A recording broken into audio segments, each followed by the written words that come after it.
Nu ką, sveiki visi. Sveiki. Mes ir vėl čia. Su Karolina. Ir su Jolanta. Medicininės kosmetologės, kaip negalima sakyti, bet šiaip tai medikės ir kosmetologės. Gerai. Šiandienas mūsų pradžia, nenukrypkim nuo tradicijos, apžvalga mūsų kosmetinės, ką mes šiandieną naudojame, kas aktualu. Taip, pradėsiu aš. Gerai. Savo prancūzų Dermeden kosmetikos. Taip, man reikalinga, pastebėjau, labai drėgmės. Tai naudoju Hydra Rich kremą, stipriai drėkinantį ir papildomai kelis kartus į savaitę naudoju vienu žodžiu hialurono filerį. Jau ir nuo raukšlių. Ir būtiniausiai naudoju DD kremas, kuris yra dieninis kremas, turi visas funkcijas, miesto moteriai su spalva. Taip, mano tokia šiandieną rutina. O ką aš parodysiu?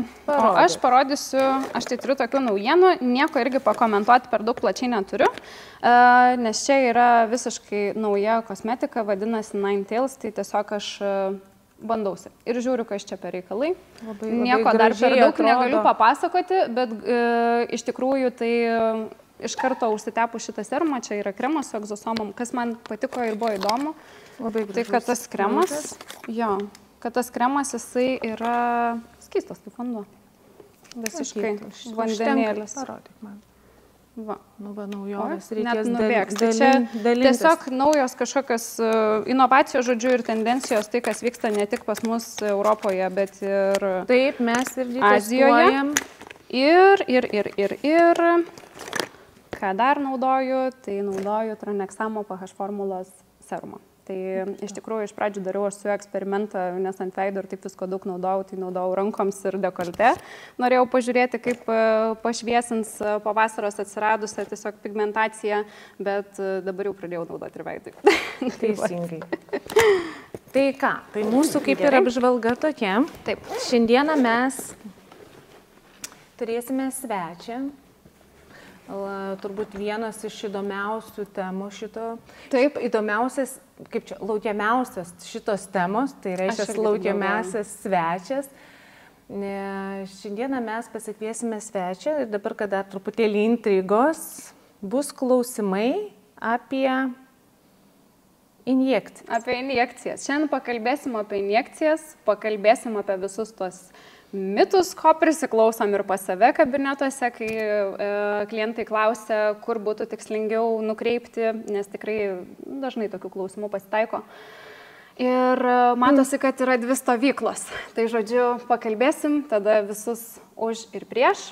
Jo, tai dar mūsų toks pirmas klausimas. Ar manai, kad yra kažkokios procedūros, kad vienu žodžiu nubraukti 20 metų? Atjaunėti 20 metų. Manai? Dabar žiūrint į Kris Jenner, kaip jinai atrodo dabar, ir aš nesuprantu, koks čia Holivude yra slaptas plastikos chirurgas, kas čia dabar yra reikės prašyti jo kontaktinio telefono į ateitį. Taip. Nes, matosi ir Demi Moore, ir Kris Jenner, visos tiesiog pasikeičia. Lindsay Lohan irgi. Taip, bet čia jau paskutinis tai Kris. Tai pasirodo, turbūt gal ir įmanoma kažkiek nubraukti, kai turi daug pinigų.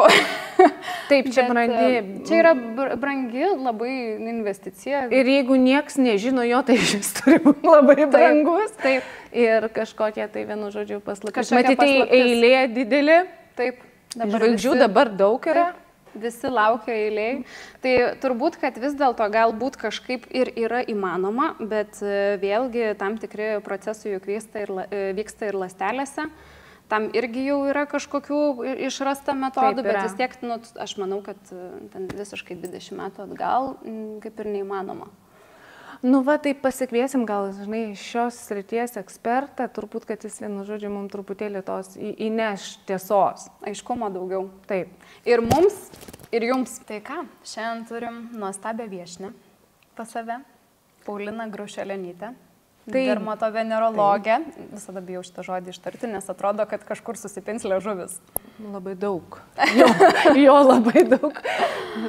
Tai va, tai šiandieną ir pasikvietėm, bet Paulina, kadangi čia dabar tiek visokių gandų, sklinda apie tas injekcijas, va, tai kaip ir mes kalbėjom, yra kažkokios tai paslaptis pasirodo Holivude, kaip atjaunėti.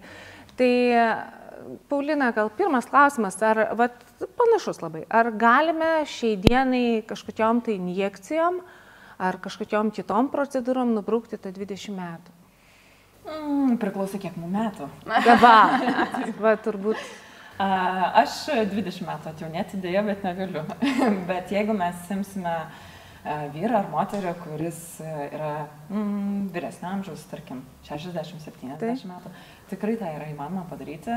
Daugiau sakyčiau, kad ne injekcijomis, bet agresyvesniam procedūram. Kas tos agresyvesnės procedūros? Tai žinoma plastinė chirurgija ir kas ir šiuo metu yra matoma ir ką jūs kalbėjote, ir apkalbėjote, tas Holivudo žvaigždės.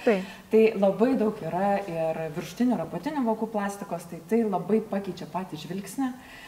Jeigu kalbėsime apie apatinę veido dalį, kuri pakrenta, tai yra ir faceliftai, tai veido patempimo operacijos, antakių pakilimo operacijos, tai labai duoda daug to šviežio vaizdo. Na, o jeigu kalbėsime apie tokias kaip ir mažytės raukšlelės aplink lūpas, aplink akis, tai yra gilaus poveikio cheminiai pilingai. Tai irgi yra agresyvu. Žodžiu, kiek suprantu, tai labai daug visko. Tik tais vienu žodžiu, kaip tu matai bendrą tą vaizdą, tu neįsivaizduoji, kad tiek visko ten vienu žodžiu įdėta, įpilta, padaryta, nupjauta ir taip toliau. Riebalų atstatymas veidas srityje. Nes vat ir pati tekstūra matoma, ne, kad odos pasikeitusi atrodo pati tekstūra. Bet gal čia makiažo, žinai, kai lydesnė oda, gal makiažo žaismas kažkoks yra. Aš manau, kad čia tikrai yra kompleksiškai. Tu pati dabar, Paulina, iš tikrųjų esi labai glaudžiai susijus su kosmetologija, nes tu ir pradėjai nuo kosmetologijos, jeigu aš teisingai... Aš kosmetologiją pradėjau užsiimti, būdama dar ne rezidentūroje studijų metu. Taip. Ir visus rezidentūros metu aš dirbau ir kaip kosmetologė. Tai tos sritis pas mane taip dvi ir mesgasi ir vis dar yra susipynusios. Žinoma, daugiau dirbu kaip gydytoja, bet nuo kosmetologijos neatsilieku, nes man tai labai patinka pačiai. Jeigu kalbant apie kosmetologiją, kaip atjauninti veido odą per, kad ir tarkim, imkime 5 ar 10 metų, tai veido odos spalvos suvienodinimas. Čia vienareikšmiškai dėmėtas veidas, dėmėta kūno oda, jinai visą laiką sentins. Tai to reikėtų nepamiršti, lyginti pigmentinės dėmės. Lietuvoje mes labai didelės problemos su pigmentiniam dėmėm kaip ir neturim. Neturim, taip. Kiek yra šviesesnis mūsų fototipas, gymis, tai mažiau ir linkę į tai esam, bet jeigu yra kažkokio pigmentinio dėmių, raudonis, kažkokios spalvos, kurios nebūtų mūsų odos spalvos, tai labai sendina. Dėl to pasijauninti, jeigu yra daug pigmentacijos, labai lengvai galim su makiažu. O jeigu šiek tiek ilgesniu keliu, tai ir tranexamo rūgštis, glikolio rūgštis, pieno rūgštis, azelaino rūgštis. Turim labai daug kosmetologinių dalykų, kaip galim tą padaryti. Ir kitas dar labai svarbus momentas, kas man gal pačiai kaip iš kosmetologijos labai yra įdomu, tai tu dabar esi cheminių pilingų ekspertė Lietuvoje. Taip? Man tokio titulo nieks nedavė, nebent aš daviau. Mes čia tau davėm dabar šią akimirką. Tai bendrai, jeigu žiūrėti, ačiū šiaip už titulą. Šiek tiek taip ir jaučiuosi. Labai nemėgstu savo uodegos kelti, bet šitoje vietoje, kaip ir... Kodėl ne? Kodėl ne? Mes mėgstam vieną. Kodėl to kuklumo tiek žmonės? Nu, ta prasme, mes visi darbų savo pasiekę esam daug darbe. Tai mažiau to kuklumo, nes, o kam sakyti tada? O kada dar? Jo, o kada dar? Kam sakyti? Jeigu nesakyti, savo tiek žmogui nereikia, mes iš tikrųjų tai tobulinimės dėl savo tolimesnio darbo pasiekimų. Taip, tai klausau. Taip, tai... Iš esmės, dermatologai yra gydytojai, kuriems yra teisė suteikta dirbti su cheminiais pilingais, kadangi dirbtinai yra sukuriamas kaip ir nudegimas. Ir tuomet tada atsistato, lygiai tas pats yra su lazeriais, tai yra paviršinio odos sluoksnio nudeginimas ir tuomet įvyksta atsistatantis visi procesai odoje ir taip oda atsijaunina. Tai jeigu kalbėti apie tai, kas yra kosmetologija, tai yra paviršiuje veikiantis cheminiai pilingai, tai su tuo gali dirbti ir kosmetologai, ir dermatologai, kitų specialybių gydytojai.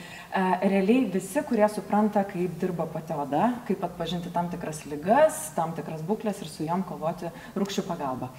Kalbant apie tai, kas yra galima gydytojui dermatologui, tai yra trichloracto rūgštis ir tai yra fenolis. Tai jau yra vidutiniškai arba giliai veikiantis cheminiai pilingai. Tai šiais metais pagaliau pavyko, mane atrinko į mokymus, kuriuos labai labai norėjau.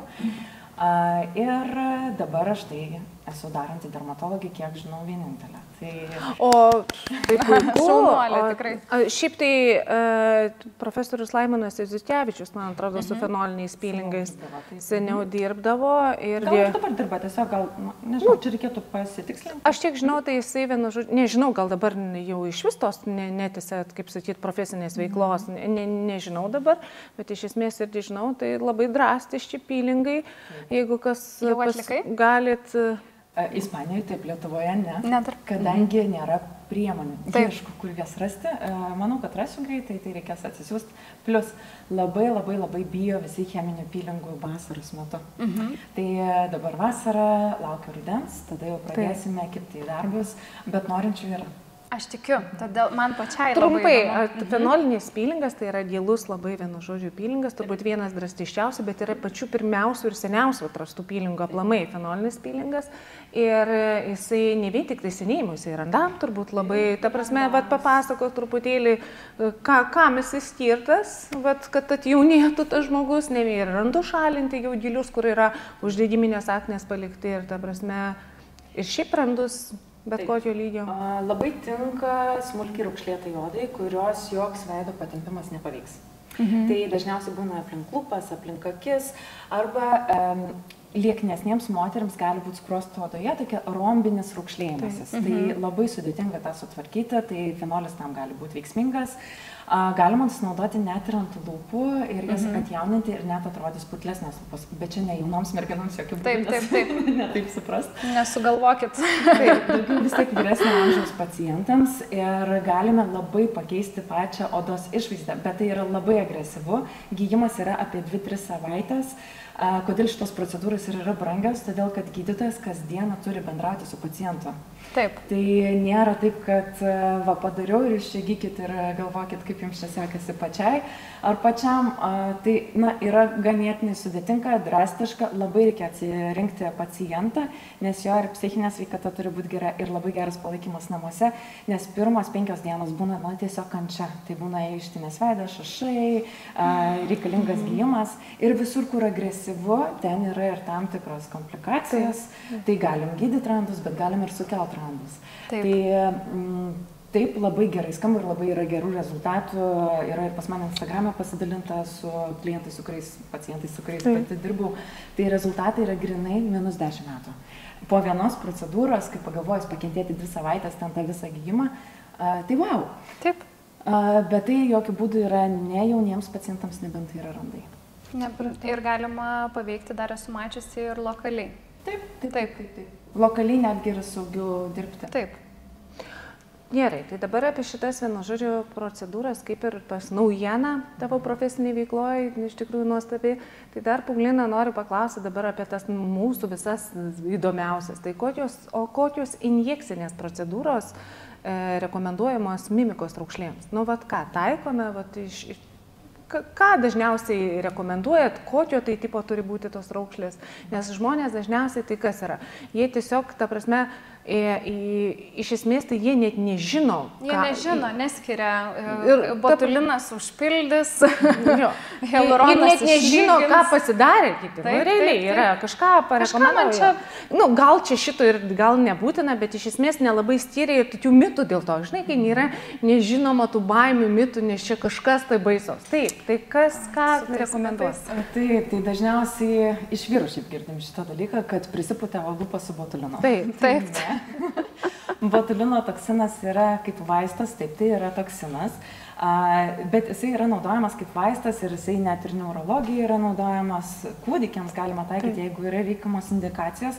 Ir tai ir yra daugiausia estetiniai medicinai naudojama mimikos raukšlėms. Tai jeigu taip atskirti, kas ta mimikos raukšlė ir kas yra statinės raukšlės, mimikos tai yra nuo mūsų mimikos. Ta, ką mūsų veidas prikalbėjo, kiek mes buvom susirūpinę arba susiraukę, kiek antakis kilnojom, kiek buvo tos nuostabos ar susigraudinimo, nes kai kurie graudinas, tai jiems pakyla antakiai.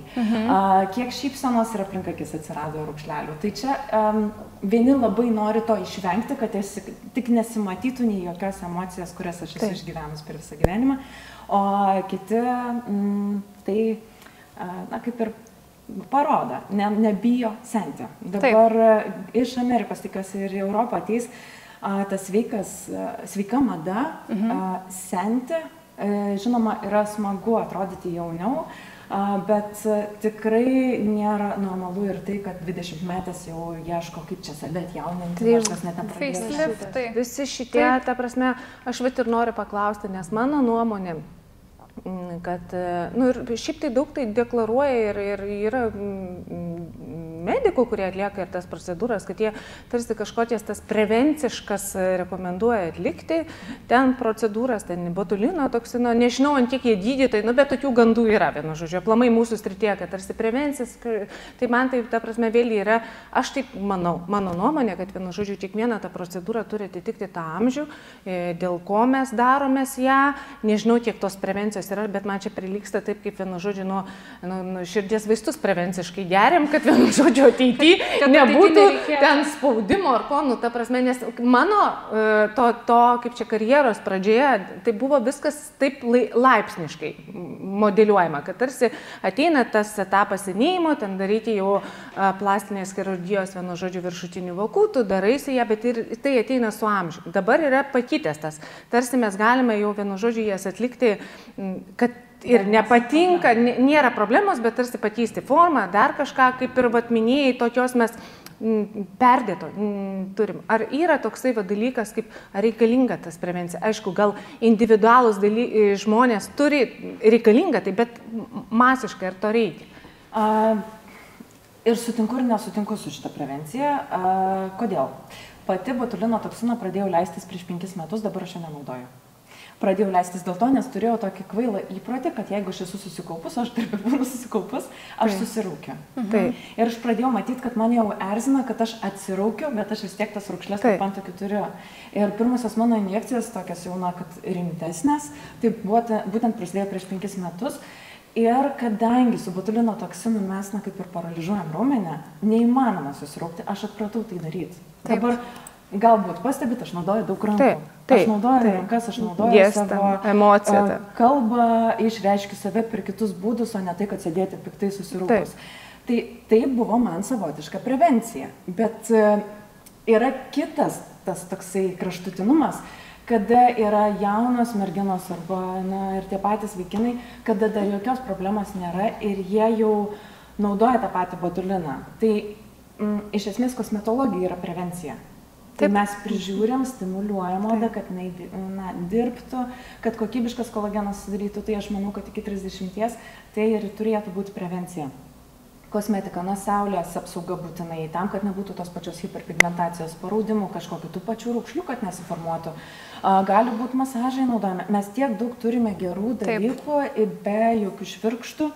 Na, o jau irgi taip į amžių tik atsižvelgti labai nemėgstu, nes nebūtinai 35 metų moteris turės daugiau raukšlių negu 25 metų. Ne, tai čia labai individualu. Gyvenimo būdas, genetika. Ta pati specialybė aktoriai. Tik jie vien tik mimikuoja. Jie tai daro daug daugiau negu tas žmogus, kuriam visiškai emocijų nesukelia visas aplinkinis gyvenimas. Kuris sėdi ir laukia, kada jau galės susileisti. Tai ne pagal amžių reikia žiūrėti, o pagal tą, kokia yra reikiamybė. Ir gali būti fizinė reikiamybė, kiek mes matome, kiek jau pakrito nepatinka, ir emocinė. Nes daug kas dabar yra daroma iš emocijos. Blogai jaučiuosi, per plonas lūpos, noriu pasidaryti tas lūpas, kad jos būtų man plinesnės. Jeigu tai suteiks geresnį pasitenkinimą savim, jausis geriau moteris, mergina ar vyras ar vaikinas, valio. Tik šitoj vietoj manau, kad turėtų būti labai didelė atsakomybė tam, kuris laiko švirkštą, kad nepradėtų realiai padėti tam žmogui rodyti savo išprotėjimą. Nes tikrai nėra normalu vis pumpuoti. Turėtų būti pasakoma, kada yra jau gal reikėtų sustoti. Tai čia yra didelė gydytojo atsakomybė. Sustoti, neleisti to daryti ir uždirbti mažiau. Ir čia šitoj vietoje iš tikrųjų, man atrodo, kad tada ir pats gydytojas parodo savo profesionalumą ir gerai, tą padarysi vienam, kitam, trečiam ir visi jau matys, aha, pasitė rezultatai kažkaip jau blogėja, viskas eina iš konteksto. Galbūt taip, kiekvienas atsirenka savo klientūrą, bet vėlgi žiūrint į tai, kad tos tendencijos vis dėlto keičiasi ir pasižiūrėjus ten, kaip buvo prieš 5-6 metus, kada visos buvo su putlių lūpų trendu ir dabar visos eina į tą natūralumą, tai man atrodo, kad tai bus labai blogas ženklas gydytojo. Bet dabar klausimas. Pradėjome mes čia apie tas injekcijas. Paulina, mes tokį klausimą susigalvojom su Jolanta. Tai kiek galima suleisti žmogui į veidą filerio? Bet paskaičiuojam tiesiog. Bet taip, daleisim kažkokį paėmam tokį patį maksimaliausią dažnumą, dalesim, kas kažkokio užpildo, paskaičiam kiek mililitrų, kas pusę metų dalesim, ne? Tas jau kažkoks toksai standartas. Vėlgi priklauso, ką mes darom. Jeigu iš planų labai lūpo norima padaryti didesnės, per vieną kartą nelabai rekomenduojama. O apie veiduką visą, jeigu kalbam. Apie veidą. Bet šitą šokiruojam, kiek galima suleisti. Tai yra tokių mokymų. Aš pati su hialurono rūgštim nustojau dirbti į kitą tiesiog, kaip čia pasakyti, kategoriją nuėjau. Aš daugiau dirbu su uždegiminiam lygom, odos atjauninimu, tom pačiom rūgštėm, visko išmanyti pilnai neįmanoma, su lazeriais daug dirbu. Tai daugiau su atjauninančia, regeneruojančia medicina ir tai jau darau daugiau negu 5 metus, nes tada maždaug ir nustojau su hialuronu dirbti. Bet yra tokių mokymų, kur per mokymus yra suleidžiama ir virš 10 ml į visą veidą. Tai va, paskaičiuojam. Taip, kas pusmetį? Ne, gal jau kas 10, tai kas metus. Kas metus. Tai 10 ml, vienu žodžiu paskaičiuojam, jeigu taip pradeda leistis 30. Įsivaizduoju. Tiek net nereikėtų. Bet čia daugiau kalbam apie tokius jau vyresnius žmonės, pas ką yra tūrio prarasta. Tai žandikaulis, makras suformuoti, skruostikaulis, lūpas, kai kurie dar į nosį kažką leidžia. Tai yra taip pat ir smilkinių sritis. Tai mes čia galime daug padaryti. Aš skaičiuoju tiek. Realiai, tai vienu žodžiu, realiai. Tai paėmus, aš to čia įsitrauksiu, tu gal turi prausiklio. Realiai tai gaunasi, po tiek to turiu. Kokį 15 metų, tai gaunasi. Aš įsivaizduočiau, kad net galima ir daugiau. Daugiau. Jo kažkiek išnyksta, jeigu kalbam apie filerius. Apie hialurono rūgštis. Tiek kiekio, vienu žodžiu, suleidžiam, kažkiek išnyksta, kažkiek ne. Jeigu jau yra perteklinis, tai turėtų nieks ir neleisti ir galima išskaidyti, yra hialuronidazė. Ir pas mus organizme gaminas, tai nereikia gąsdinti viskas. Ne, tai mes tiesiog patiem įdomu. Patiem jo įdomu. Kiek tu prisileidi tokį kiekį. Ir vienu žodžiu, ir jie migruoja kai kurie. Taip. Visiems gali tai nutikti. Tai migracija yra... Tu susileidai, žiūrėjau, tokį juoką susileidai akis ir numigravo kažkur, žodžiu, į masę. Bet čia priklauso ir nuo pačios anatomijos, nuo to, kur suleista, per aukštai, per žemai, koks pats fileris, čia atskiras mokslas. Taip, bet kas gali, kokios vienu žodžiu kontraindikacijos, vienu žodžiu migruoja fileris, tai gali ta prasme simetrija pasikeisti, žmogus veidas truputėlį vienur. Vienas iš dažniausių dalykų tai yra lūpų filerio hialurono rūgšties užpildo migracija į viršutinę lūpą. Taip, į gleivinę kaip variantas, bet čia daugiau yra, kada per arti suleidžiama blogesnė technika. Fileris netoks pasirinktas. Dažniausiai tai būna tas vadinamas ūsas virš lūpas. Tai čia daugiau pasitaiko toms moteriams, kurių yra labai mažos lūpas ir jas bandoma padaryti didesniam.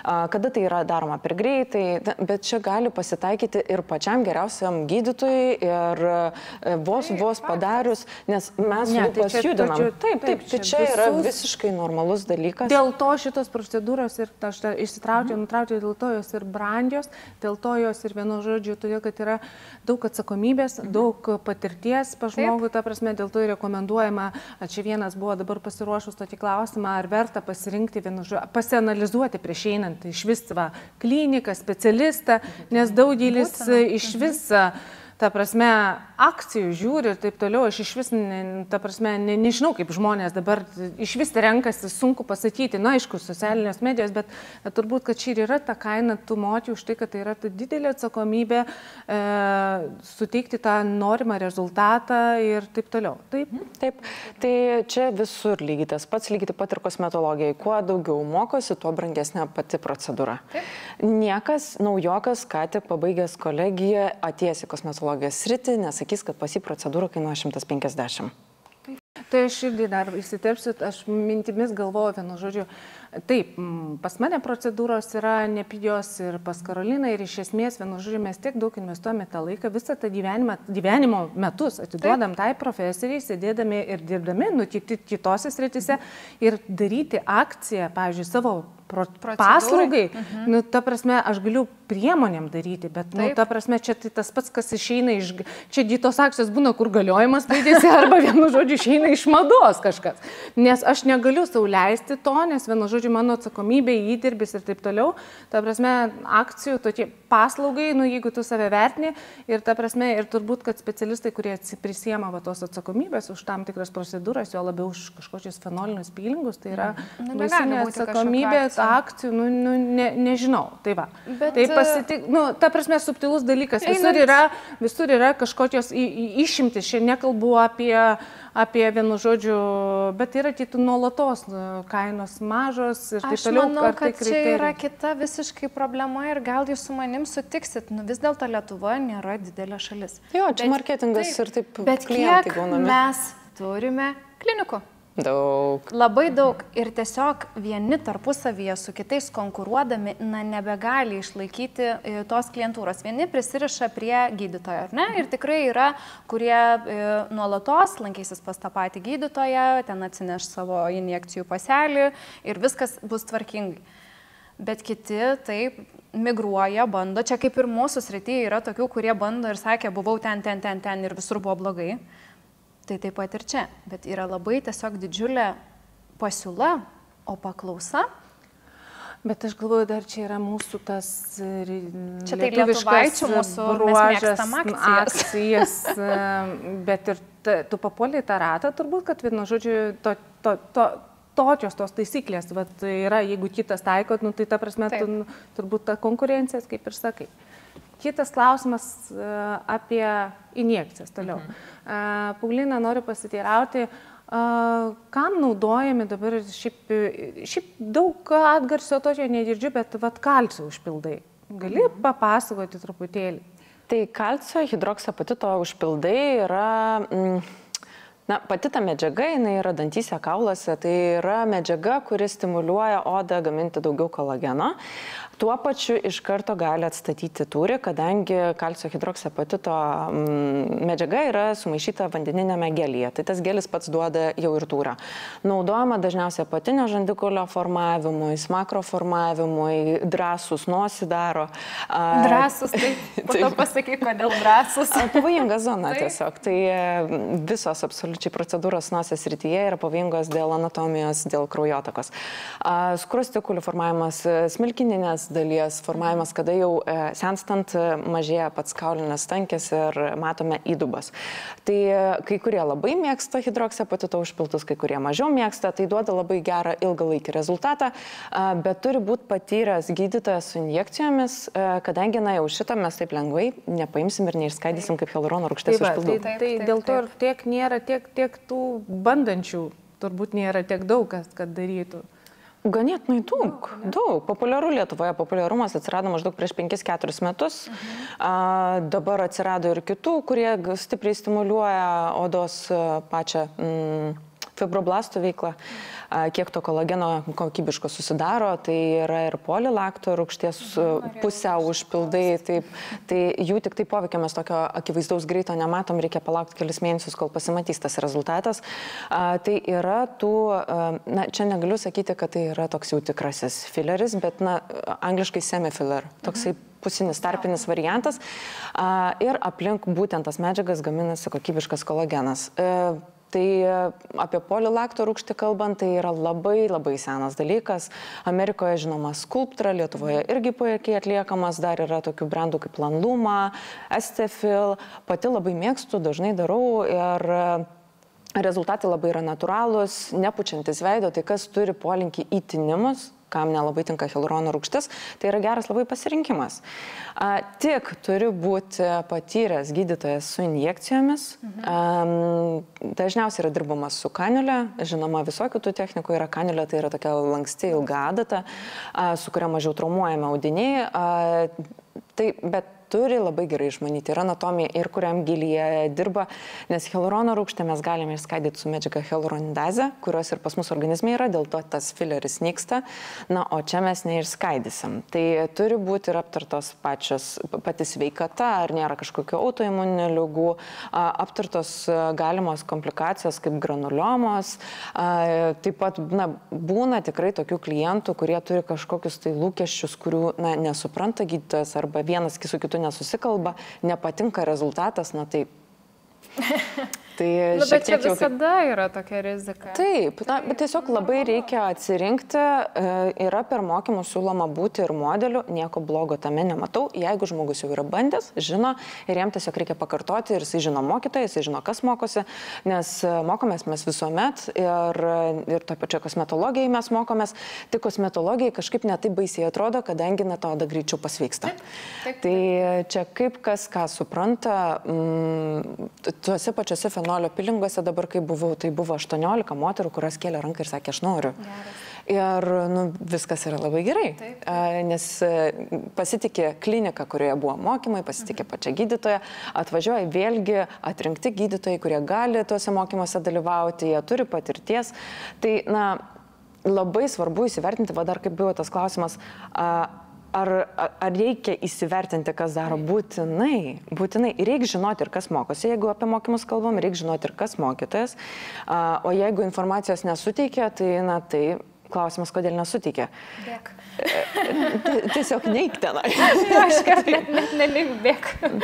Aš tai tik už, ta prasme, profesionalų darbą tikrai užpildai, bet kaip ir sako, ta prasme, nėra taip nekalta, tikrai yra visokių variantų. Tada dar toksai klausimas, Paulinai, apie mezosiūlus. Aš tokį pastebėjimą turiu. Mezosiūlai kažkaip tai vienu žodžiu labai įdomiai turi tokį migravimą savo, kaip čia įsireikšti? Statuso. Tai jie labai populiarūs, tai jie vėl nepopuliarūs, tai jie vėl populiarūs. Ta pati, nejauti kažkas. Ar ten išturbina tiekėjai kažkokie, tai ta prasme, ar tai kažkas pasikeičia. Bet iš esmės jie vienu žodžiu kažkaip tai vis neprisigyvena, neprilimpa. Ką? Nes man tai atrodo, kad tas rezultatas nepakankamas. Kažkaip tai jisai neužsitvirtina, bet tikrai atsimenu, buvo bumas, kada jie prasidėjo, tai ten kažkas stebuklingo kalbėjo, kad čia viskas ir nežinau, net įdomu sužinoti, kiek maksimaliai galima vienu metu susidėti tų mezosiūlų. Priklauso nuo pačių siūlų. Siūlų yra labai daug skirtingų, yra tirpus, netirpus.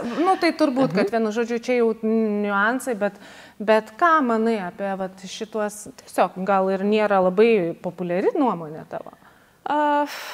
Manau, kad labai yra dvi tokios kategorijos gydytojų, kurie tai daro. Yra ir tų, kurie labai gražius rezultatus gauna, ir tie, kurie net ir patys atlikdami galiausiai nustoja tai daryti. Dėl pačių rezultatų.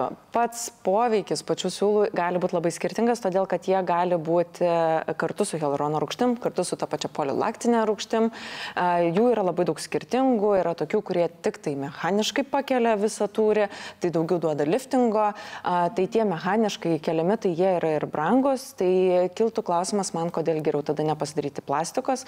Kai kurie bijo labai peilių, bijo pačios tos chirurgijos, anestezijos, bet su siūlais atliekama ta procedūra, jinai irgi nėra švelni. Realiai, jeigu kalbam apie tos keliančius siūlus, vieni populiariausių, turbūt sakyčiau, Europoje, tai yra apto siūlai ir mintai tokie. Turiu vieną kolegę, aš ją taip vadinu, Estijoje gyvenanti gydytoja, labai nuostabus darbai ir jinai tai specializuojasi ir jinai tik su tuo dirba ir jinai dirbo daug metų ir jai nesvarbu, ar madinga ar nemadinga, pas ją visą laiką yra labai daug pacientų. Rezultatai labai gražus. Bet reikia žinoti, kada tai reikia daryti, įvertinti odos elastingumą tą patį, nes jeigu bus labai mažai elastinga oda ir mes viską užkelsim, tai labai matysis, kiek tai yra užkelta. Žmogus užčiuopti, ta prasme, gali. Jeigu yra labai plana oda, net nerekomenduojama jų daryti. Bet tu pati, sakai, daug vis tiek dirbi ir specializuojasi tiek su aparatinėm metodikom lazeriais, ar ne? Ką, pavyzdžiui, daug kas įsivaizduoja, kad tas lazeris jau yra irgi vienintelis kelias ir dabar lazeris taiga, žodžiu, panacėja ir spręs visas problemas, bet, pavyzdžiui, amžėjimui. Ir, pavyzdžiui, vieną išskirtum gal amžėjimui, o kitą randams. Kokios tavo mėgstamiausios metodikos, ką tu taikai? Lazeris yra šiek tiek priminantis mano automobilį.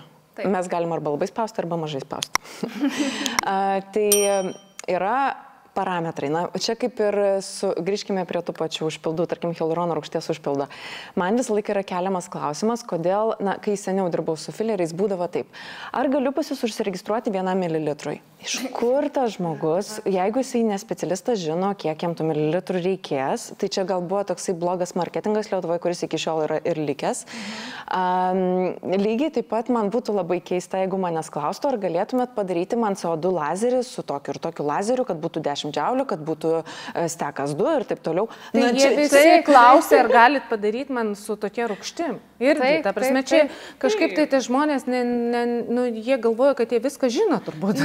Čia tiesiog yra bloga, kaip pasakyti, iš kažkur atėjusi bloga komunikacija iš tam tikrų specialistų vietų, ta prasme, ar specialisto, ar iš vietos, tiesiog, va čia jau buvo prasidėjusi bloga kaip jisai gali jo žinoti, kaip jam ateina ir jis man pasako, ką daryti. Nes tikrai yra tokių, kad sako, man, ar turit ten tokį gamintoją, arba vienu žodžiu, arba tą rūgštinį. Ta prasme, tai ką mes veikiam tada? Mes parenkam, ką reikia ir taip toliau. Specialistas žino. Taip, tai lygiai taip pat ir su lazeriais galima labai skirtingus rezultatus pasiekti, su tuo pačiu lazeriu galima lengvai atjauninti ir poveikis gali būti netgi lengvesnis negu po rūgštinio pilingo. O yra, jeigu didesni parametrai, jeigu jau renkamės visai kitas technikas, kiek kartų praeiname pro tą pačią sritį, tai galime gauti labai gerus rezultatus randams, kurie yra gilūs, seni ir panašiai. Tai labai priklauso nuo to, kaip mes mokam su tą techniką bendrauti, kaip mes parenkam pačius parametrus ir gali būti labai labai stipru arba mažiau stipru. Lygiai taip pat, kaip ir kalbėsime apie tos pačius cheminius pilingus, mes galim pasimti tą pačią koncentraciją, bet jeigu mes laikysim ilgiau, mes gausim visai kitą rezultatą. Kompozicijos laikas. Taip, kaip paruošta oda, ar jinai nuriebinta ar nenuriebinta, kas prieš tai buvo darytas. Čia jau tos virtuvės profesionalumas, kur, vienu žodžiu, tik išmoksti su metais. Išmoksti ir supranti. Čia lygiai tas pats, kaip atrodo, tarkim, ten, aš dabar ten pati nesenai grįžau iš mokymų ir mes kalbam apie tą patį protokolą ir mes suprantam tai, kad kiekviena atlieka, vienai, ta prasme, iš esmės, vienai gaunasi toks rezultatas, kitai toks. Ta prasme, nesakysiu ten blogas ar geras, esmė tame, kad tu darai tą patį pagal vadovėlį, pavadinkim. Bet tu gauni skirtingą rezultatą, nes yra vis tiek peripetijų, kaip tu pasiruošiai, ką tu, ta prasme, visi šitie niuansai yra labai svarbus. Ir čia jau yra mūsų kažkokie ten asmeniniai tipsiukai, pavadinkim, kuriuos mes po to ir pritaikom savo darbe.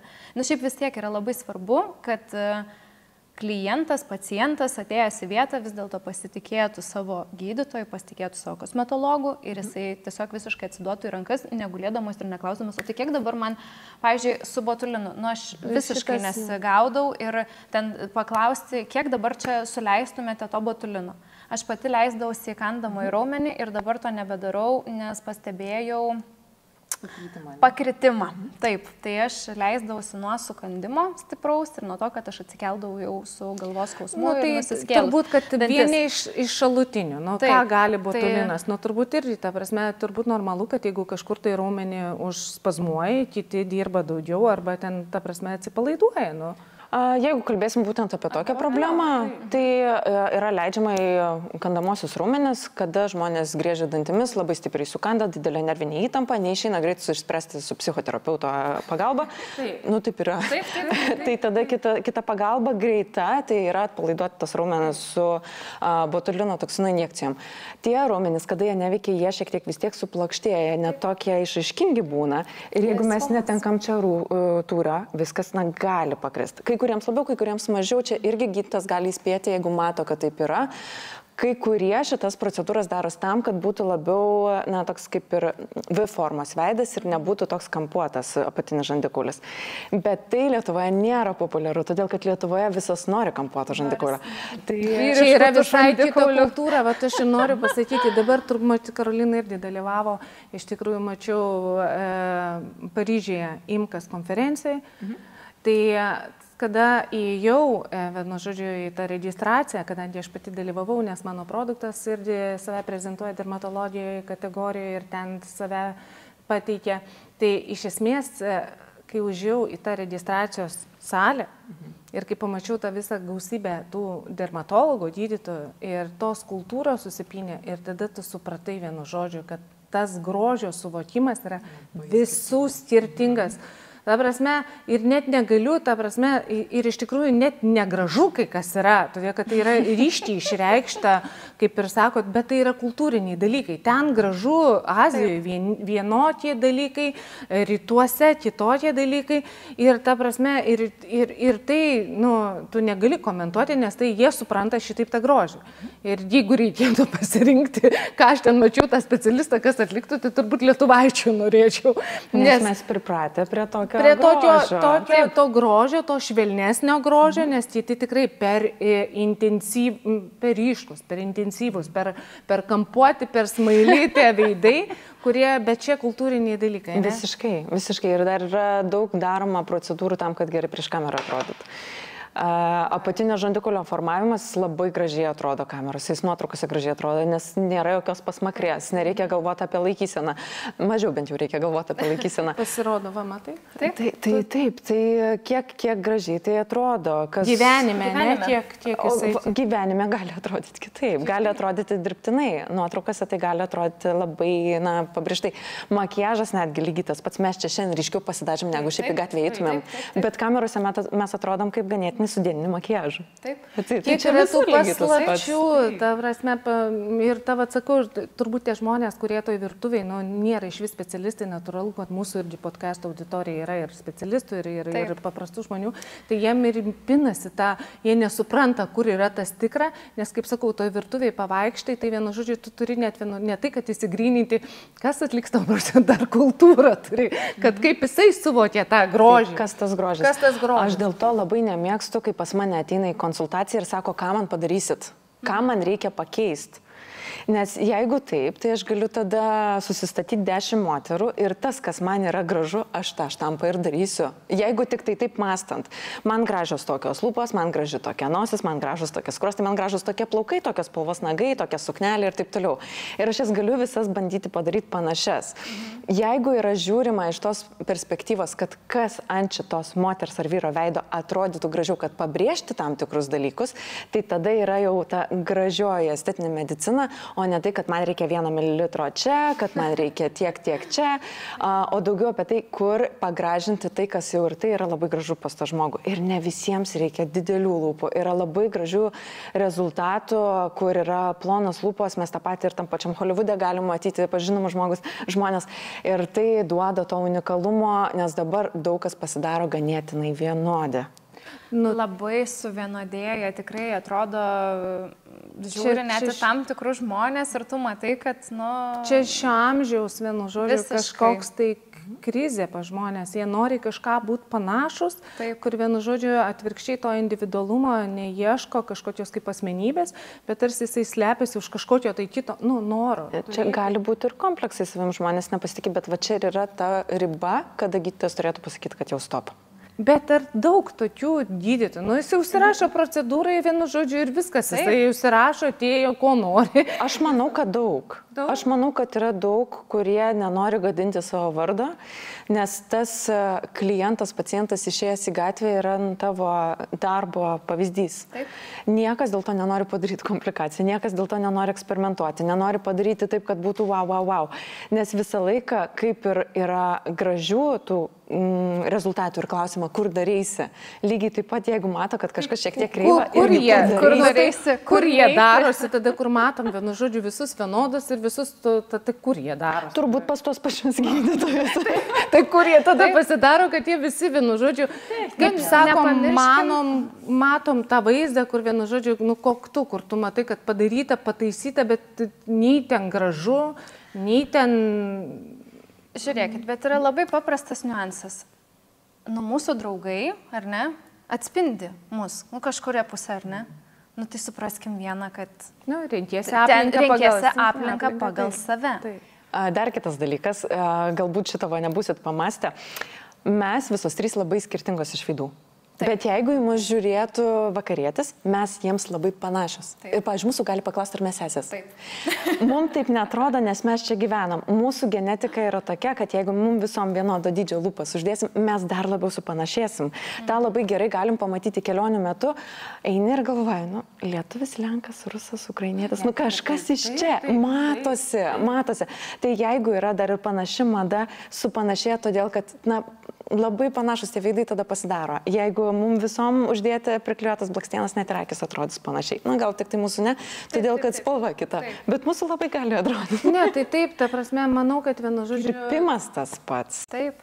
Ne, žmonės aplamai panašus vieni kitus, bet vis tiek, tų pavyzdžių, tikrai matom, ta prasme, tikrai ir nekokių tų pavyzdžių su užpildais ir aš nekalbu apie kontraindikacijas, ta prasme, ne specialistų kažkokias klaidas, bet šiaip žmonės patys, matyt, nusprendžia, ko jiem reikia, jis ateina taisyti kompleksus, ir turbūt perauga į tą, kaip sakai, to stop nebuvimo, kur... Pasitaiko, bet daugiau, sakyčiau, šiai dienai, jeigu vertinti taip kolegas, net ir kritiškai, manau, kad mes iš to jau išaugam. Labai daug pas mus patyčių yra šitoj šaly ir man atrodo, kad jau yra ganėtinai stipriai išsijuokti iš kai kurių garsesnių žmonių ir tai nustota daryti ir iki jų tas atėjo ta žinia, kad gal čia šiek tiek gal buvo persistengta. Daug kas ir kalba atvirai, kad aš čia išsileidžiu, darau, perdarau, nes yra taip ir taip. Ir smagu, kad mes link to einam, kad tas atvirumas atsiranda ne tik, kad prisipučiau, bet ir kad pataisom tai, kas galbūt numigravo, pasikeitė ar, gal jau iš mados išėjo. Gal jau iš mados išėjo, nes kažkada galvojau, kad gerai, o dabar jau nebe. O tai dabar, pavyzdžiui, aš pati girdėjau nuomonių apie, būdama Paryžiui, tai dabar jau to senėjimo, to gražaus, natūralaus, pati esmė, tendencija, kas? Aš girdėjau tokių minčių, ten, kur buvo konferencijos, kad aplamai dabar viskas nuo vidaus. Ir, ta prasme, ir užpildai geriami, kur vienu žodžiu stiprina tą ląstelę, vaisto formos, kad energijos išlaikyti, ta prasme, truputėlį kitų, ne tai, kad formuoti tą veidą, kaip anksčiau buvo, lipdyti ten bruožus ir taip toliau. Dabar mes pradedam tą tokį požiūrį, kad viskas pradėti gal ir nuo anksčiau, bet į tokių principų, ne? Taip, aš manau, kad visa medicina yra apie tai.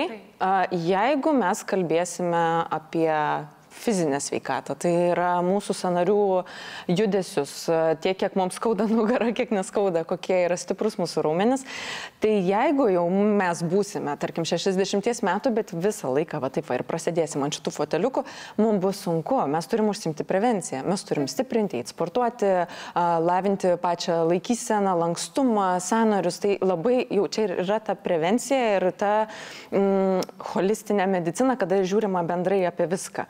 Jeigu kalbam apie išvaizdą, tai plaukams, odai, nagams, kas yra svarbiausia, kiek mes miegam, kiek mes geriam vandens, ką mes vartojam, ar mes turim žalingų kažkokį įpročių, ką mes iš vis valgom, ar tai yra maistinga ar nemaistinga, ar visą gyvenimą tiesiog sėdėjom ant dietos tam, kad būti lieknai, nes čia irgi yra blogai, todėl kad tie žmonės, kurie negauna pakankamai medžiagų, o tik vaikosi tos mados, kad reikia atrodyti lieknai, dažniausiai turi kitas problemas, odos elastingumo sumažėjimo, daugiau raukšlelių, ta pati pigmentacija gali išsivystyti.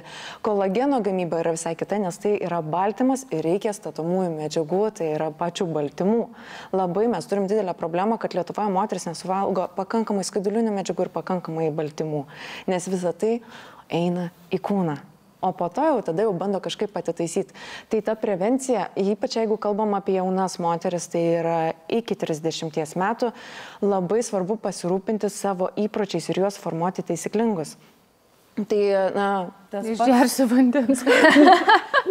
Ką mes valgome? Na, man yra labai juokinga, kai daromas yra procedūros stimuliuojančios sodą ir tada einama parūkyti. Ir tai ardo kolageną. Taip. Man lygiai taip pat yra juokinga, kada yra daromos kažkokios procedūros ir yra geriamas kolagenas, kuris yra šotose. Ir jame yra pridėta kvapiklių, dažiklių, visokių standiklių. Bet jis neskanus labai yra, jeigu grynas. Ir sportuoti ne fainai. Taip. Labai ir procedūros kainuoja, kiek minusų. Tai vėl nuostoliai, žodžiu. Yra nefainų dalykų gyvenime, bet jeigu mes norime ilgai ir sveikai gyventi, tai reikės kažkada ir tą runkelį ir ropę atsikasti. Tai va, bet žmogus, vienu žodžiu, aš ir noriu pabrėžti tą...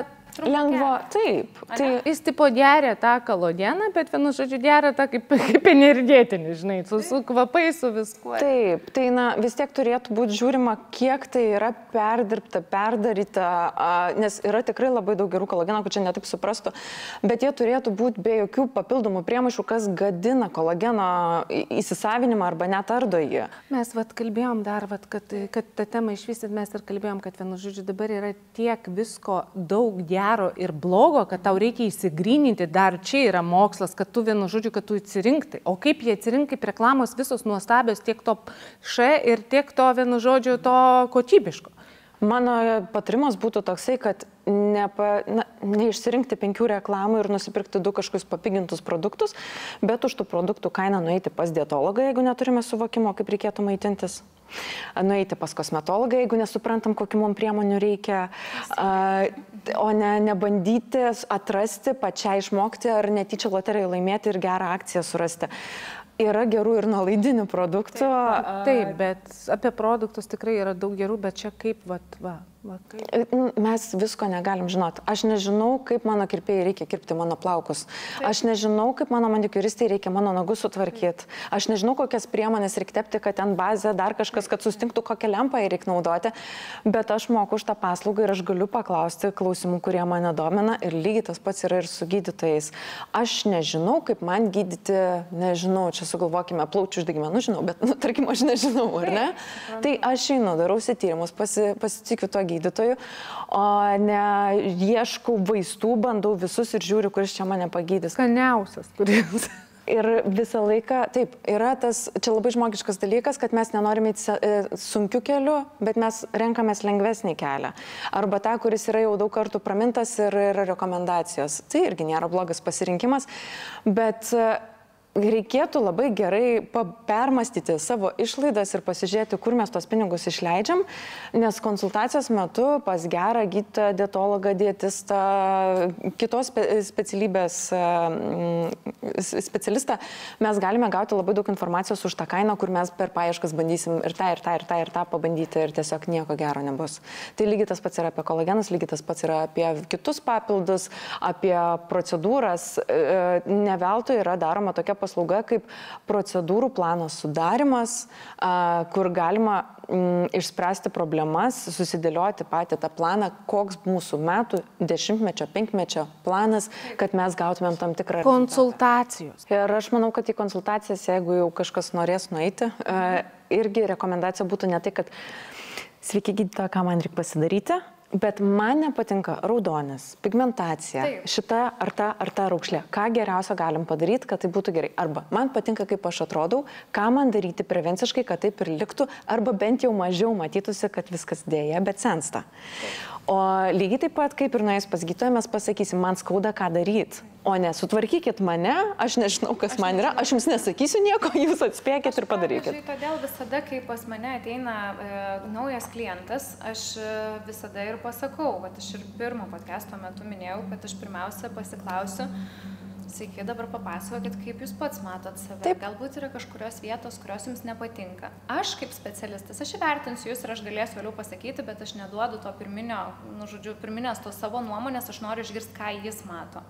Čia lygiai taip pat, kaip ir jeigu pas mane ateitų į konsultaciją, imkim vyrą, labai bus lengvas pavyzdys, ir jis yra pliktelės. Aš galėčiau sakyti, nu tai ką, dėl plaukų atėjot? O jis sakytų, ne, dėl apgamo ant nugaros.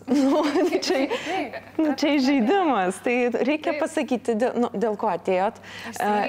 Taip. Tai ir taip ateina žmonės, tai vienu žodžiu, tikrai yra, kas turi begalę raukšlių, bet ten vienu žodžiu spuogas, jam dzin, jisai visai nesuka galvos ir jis ramiai, gražiai savo gyvena. Ir ta prasme, ir tikrai nenoriu savo nuomonės piršti, kad tau reikia vienu žodžiu kažką tai daryti, keisti save arba ten, kaip sakau, auklėti, tikrai ne, nes jisai nemato tame problemos ir jisai turi tam gyvenime džiaugsmų ir tokių dalykų pats. Tai vad sakau, kad neįsižioti anksčiau laiko su savo patarimais, bet kaip ir minėjau, kiti labai mėgsta specialistai auklėti, patarinėti, gydyti, vad kaip ir Paulinas, kai kiti labai mėgsta. Tikrai yra, kur ta prasme sako, mes jums čia pakelsim bišči čia nuleisim, bišči čia suleisim, jisai atėjo dėl vieno klausimo, išėjo su problemom. Baisiniam dideliom. Bet yra ir tokių klientų, kurie to labai nori. Esu gavusi netgi 2 tokius kaip ir neigiamus atsiliepimus, atsimenu, kad 2, nes tiek ir buvo, kur ateina ir sako, ką man reikia padaryti. Ir buvo moteris atvažiavusi iš kito miesto pas mane konsultaciją su rekomendacijom ir aš sakau, kas jums nepatinka. Tai jinai parodė į kaktą, tai suleidom botuliną, būtent ten, kur mimikos raukšlės, kad tos raukšlės taip nesimatytų. Sako, ko man dar reikia? Sakau, nieko, jūs labai graži. Ir jinai supyko. Nes jai atrodė atmestinai, per greitai aš pakonsultavau. Tų neigiamų vienu žodžiu atsiliepimų, tai iš vis komentarai šitie, tai tikrai, ta prasme, kai kurie netitinka tos tikrovės, nes žmogus per savo prizmę tą problemą supranta. Ir vienam tai bus minusas, o kitas pagalvos, kad kaip fainai, nes iš manęs nebandė paimti daug pinigų už nieką. Nes visą laiką galima sugalvoti, ką suleisti, net ir prevenciškai. Tai, tarkim, amino rūgštis aš labai mėgstu injekuoti, tai yra vienas iš odos stimuliantų, kuris nei pučia veido odą, nei kažkokiu patinimu būna, stimuliuoja kolageną, nes amino rūgštis yra kitų peptidų, baltymų sudedamoji medžiaga. Tai amino rūgščių terapiją aš labai mėgstu, realiai visiems galima tą padaryti, bet ar būtina? Jeigu žmogus nemato tos problemos, jisai nenori tą prevenciją užsiminėti, arba jisai puikiai užsiima virtuviai, vaikščiodamas kažkur, ilsėdamasis, bendraudamas su žmonėm, nestresuodamas, nerūkydamas ir alkoholio nevartodamas, ar man jau reikia būtinai čia visus dabar pradėti badyti su amino rūgštim? Ne. Tai, labai priklauso ir nuo pačio požiūrio, labai visi skirtingai daro. Lygiai taip pat ir šiandien mes galim pasakyti, kad labai svarbu eiti pas tokį ir tokį specialistą, kuris dirba tiek ir tiek. Mes turime tokį srautą, kaip sakau, mes šiai dienai tokį 21 amžiui, ta prasme, tą blogybę, kad mes bet ką perkam, gausa visko. Yra gausa visko ir visi turi tą terpę, žodžiu, save parduoti. Ar paslaugą, ar prekę. Ir dabar čia yra ta problema, kad atsirinkti žmonėms reikia. Ir vieni ieško. Problemų tai tik daugėja, nors sprendimo būdų irgi daugėja. Ir čia, kaip sakau, vienu žodžiu, kartais būna su raketa skrendam į mėnulį, bet spūgų neišdydam. Čia taip man patiko, kažkas pasakė iš tikrųjų, ta prasme, kaip iš tos serijos ne raketų mokslas, bet kartais neįsprendžiam, nes yra sudėtingas organizmas.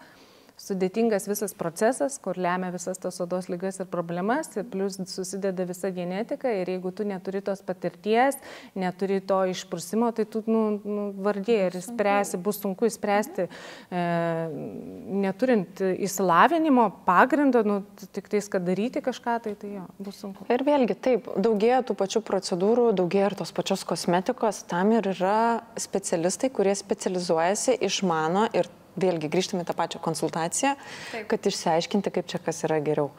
Jeigu, iš asmeninės patirties eisiu, jeigu nemoku rengtis ir nesuprantu, kaip man stilingai tai daryti, man labai padės konsultacija, o ne prisipirkti 10 suknelių ir pasižiūrėti, kurią pagirs dabar draugės arba aplinka. Taip, teisingai. Tai yra su viskuo, absoliučiai. Visur yra reikalingos konsultacijos, o ne iš karto eiti ir daryti jau taip. Dabar gal prie pabaigos, paskutinis klausimas, tai kokie keisčiausi mitai yra apie injekcijas? Botuliną. Įdomiausia botulinas. Ta prasme, jo. Dabar yra ten ir... Kokie mitai yra? Ta prasme. Taip, Yra labai daug baimių. Yra ir kaip tik, kad labai už arba prieš, bet čia viskas yra iš nežinojimo. Lygiai taip pat kaip ir tie patys cheminiai pilingai, kad va čia vasarą griežtai negalima, čia yra nesąmonė. Kaip seniau buvo nežinojimas, kad vitaminas C su saulė čia negerai, o nu vis dėlto yra gerai, dar jeigu SPF bus užtepamas, tai dar geriau veiks. Tai viskas yra iš nežinojimo, neišsigilinimo ir daugiau man draugė pasakė, nes visą laiką bus kažkokia draugė, kuri pasakė. Yra daugiausia tokių baimių, kad atrodys nenatūraliai. Tai čia vėlgi priklauso nuo to, kas laiko švirkštą. Botulino toksinas sumažina raumens veikimą būtent toj vietoj, kur yra injekuojama. Tai jeigu yra suleidžiama daugiau, taip, tas rezultatas bus labiau dirbtinas. Neišeis, pavyzdžiui, visiškai ant tokių pakelt. Bet yra labai daug klienčių, kurios to ir nori. Jos nori, kad tas veidas kuo labiau vaškinis atrodytų. Jeigu mes leisime mažiau, tada mes turėsime visai kitą tą rezultatą. Lygiai tas pats apie tą patį hialuroną. O jeigu jau lūpas putliniu, tai viskas jau čia bus baisu, kaip čia blogai atrodys. Bet jeigu tai yra daroma skoninga, bus labai gražu. Tai čia vėlgi nebūtinai, jeigu taip, tai taip ir ne kitaip. Dar apie botulino toksiną yra tokia kaip ir baimė, kad tai yra toksinas, kad čia nuodas. Taip, tai yra nuodas, bet jisai būtent taip ir veikia ir gaunamas toks estetinis rezultatas. Truputėlį klausimas, dabar truputėlį daug kas skundžiasi, kad netiek ilgai jau laikosi botulino toksinas. Ar yra ta koncentracija dabar truputėlį sušvelninta, ar čia kažkokie mitai? Botulino toksino išsilaikymo laikas priklauso labai nuo daug veiksnių. Tai vienas yra iš jų, kiek dažnai yra leidžiamas botulinas. Geriau būtų per dažnai to nedaryti, nes tai yra kaip toksinas, mūsų kūnas identifikuoja ir gali kaip imunitetas susidaryti tam. Priklauso nuo to, koks botulinas leistas, prieš kiek laiko jis atidarytas. Jeigu yra atliekama vėlgi grįžtame prie to, pas tą specialistą, kuris su to daug dirba, tai tikrai nebus naudojama kažkokia senesnis arba blogai laikomas botulinas, nes tai yra kaip vaistas, tai jisai turi būti ir tam tikroje aplinkoje sandėliuojamas. Taip pat priklauso nuo to, ar yra vartojami kažkokie papildai ar ne. Tai botulino toksino išsilaikymas gali būti trumpesnis, jeigu yra vartojami papildai, kurie yra naudingi mūsų nerviniai sistemai, tai B grupės papildai, prie to paties tas pats biotinas. Tai jeigu vartoja B grupę ir biotiną, dažniausiai išsilaikomi nebūna, arba jis būna labai labai trumpas. Jeigu yra atliekamos kažkokios procedūros, kurios kelia kūno temperatūrą, pirtį, sauną, soliariumai, džakuziai, masažai, ypač kobido, nes botulinui labai nepatinka karštis, jis yra laikomas šaldytuve, dėl to ir pirmas 2 savaitės nerekomenduojama eiti ten, kur yra karšta ir nerekomenduojama jokių daryti procedūrų, kurios šildo būtent tai. Tada, kas gali pagerinti išsilaikymą, tai yra cinkas. Ir yra labai daug tokių net ir baimių, kad jeigu jau pradėsiu, tai reikės. Čia yra irgi vienas iš tokių mitų. Jeigu pradėjau nakus lakuoti, man irgi reikės tęsti, jeigu aš noriu tokio rezultato, kaip yra. Tai čia su viskuo. Jeigu aš noriu gražaus kūno, kuris yra ištreniruotas, tai aš negaliu užsisportuoti ir baigti daryti. Dabar 10-15 metų sustosiu. Tiesiog gerai, atrodo viskas gana. Aš turiu tą palaikyti. Jeigu man patinka mano veide, nematyti raukšlių, negebėti susiraukti, susirūpinti ir panašiai, kad išlaikyti tą vaizdą, kad atrodytų jauniau, tą reikės kartoti. Tai botulinas įprastai laikos 3-4 mėnesius. Teigiama nuo 3 iki 6 mėnesių, kai kuriems laikosi 6 mėnesius daugiau jauniems pacientams, bet kartotina tai kas 4-5 mėnesius arba kas 6 reikėtų. Nebent nereikia. Kaip pavyzdys, aš naudojau, dabar man jo nereikia, aš tiek nemimikuoju, valia, aš galiu sustoti. Bet tai nėra taip, kad aš jau sėdau ant adatos ir viskas visą gyvenimą sėdės. Gerai. Mes pasilgstam to rezultato. Taip. Visi jo lygina tą, kaip nustojo, sako, sukrito viskas. Tai turbūt... Vieną ir paskutinį kartą botulinas ir injekcijos su saiku pas tinkamą specialistą nėra blogai. Tikrai ne. Prieinam prie šitos išvados. Tikrai ne. Taip. Man atrodo, kad iš vis, pirmiausia, tai iš vis reikia rinktis turbūt specialistą, kad jis tau parinktų tai, ko tau reikia. Išspręsti jo visus ir kad išspręstų, ta prasme, tą rebusą, dėl ko rinktis, o ne atvirkščiai, kad tu renkiesi kažkokie tai paslaugo, tada tu nežinai pas ką patenki, nei kas ir tau pats įsirinkai, pats ir pasidarėjo, paskui sako blogai. Tai va. Taip. Kaip išsirinkti, dar toks patarimas, galima rinktis pagal kliniką, nes jeigu klinika yra respektabili, tai ir nenorės, kad pasidirbtų kažkas tokio Čia kaip nepažįstama. Krepšinio žaidėjais, žinai, visi tada geros klinikos nori top gydytojų. Taip. Tai pagal kliniką galima rinktis, bet yra ir tokių gydytojų, kurie patys dirba savo, tai yra mažytės klinikos, tai irgi dažnai net būna labai geri rezultatai, todėl kad tie gydytojai labai daug atlieka procedūrų. Čia šitoj vietoj vėlgi. Tai, kad aš turiu, tarkim, 30 metų patirtį, tai nerodo, kad aš esu geras specialistas, nes 10 metų iš tų 30 aš galėjau atostogauti kažkur. Tai kad kiek man metų nebūtinai yra gerai. Priklauso nuo to, kiek mes metų tam darbui atidavėme. Praktinio darbo. Taip, nes galbūt aš motinystės atostogose 8 metus 4 vaikus turiu. Tai irgi, aš dar plus 8 metai, aš esu specialistė tos rytį. Tai man tas toksai, kad parašo, kiek aš čia metų visur tik tai apie metus kalba, tai ne, kiek mokosi ir kiek išmoksta. Nes daug ir kosmetologija, ir dermatologija yra keliaujama į mokymus dėl nuotraukų, nes jau atsibosta mokytis tiek daug. Tai ką išmoko, jeigu po mokymų grįžta jūsų specialistas, paklauskite, kas naujo. Jeigu, suprasti, ko ten važiavo. Tie patys atsiliepimai labai yra svarbu, bet atsiliepimai gali būti dažnai ir suklastoti. Nepasikliauti vien tik tai prieš ir po nuotraukom, todėl kad jos irgi gali būti pakeistos. Žodžiu, ir visur reikia to įžvalgumo, kritinio mąstymo ir vienu žodžiu ir gyvensim ramiau. Tai ką, šiandieną su miela Paulina mes pasikalbėjom, iš tikrųjų turbūt, kad tai ir atsakėm į dalį dominančių klausimų, nes labai išsamei Paulina sudėlioja, man tikrai patiko tas botulinas, kur tau buvo labai įdomu, turbūt jau daug atsakė, ką? Tiesiog todėl, kad dabar yra labai aiškios dvi stovyklos, vieni yra labai už, kiti yra labai prieš ir nueinam iki tokių nesąmonių, kad botulinas, žodžiu, daro žmogų kvailesniu. Tai tiesiog aš visada esu... nežinai, kaip tie toksinai suveikia pas kitą.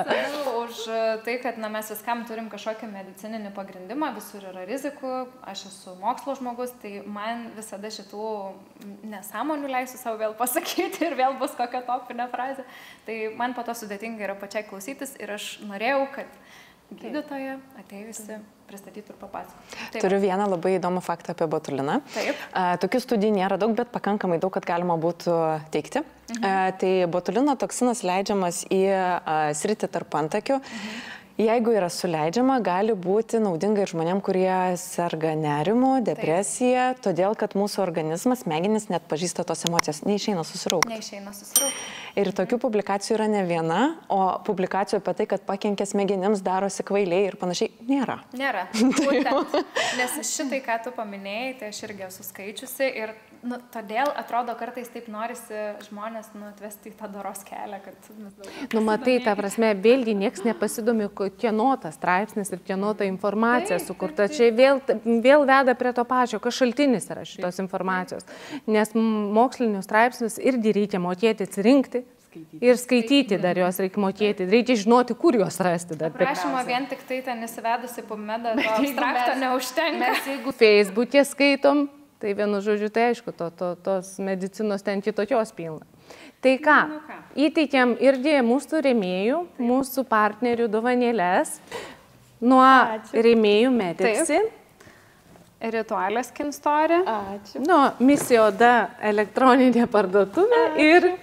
Prašau, ir grožio alchemija. Ačiū labai. Tai labai malonu, kad atvykai, manau, kad pasikviesim, jeigu turėsim čia laiko vėl susiderinti, nėra taip paprasta dirbančių žmonės. Taip, dirbančios, stipriai. Tai jeigu mes susitiksim kitom temom pakalbėti, gal apie odos ligas. Taip. Ačiū tau labai. Ačiū tau labai, kad skyriai savo brangaus laiko, nes žinom tikrai irgi, kad esi užimta ir buvo tikrai labai įdomu mums pačiom paklausyti ir man atrodo, kad bus visiems ir žiūrintiems tikrai įdomu. Prasiplėsti tą. Taip, praplėsti savo akiratį, pasidalinom, žodžiu, įvairiomis nuomonėmis apie viską. Tai ką, vėlgi, nepamirškit prenumeruoti, pasižiūrėti ir labai lauksim komentarų, kuri vieta patiko labiausiai ir kuris klausimas buvo aktualiausias, o gal turit netgi pasiūlymų, kokią temą panagrinėti kitą kartą. Tai iki kitų susitikimų. Iki. Iki.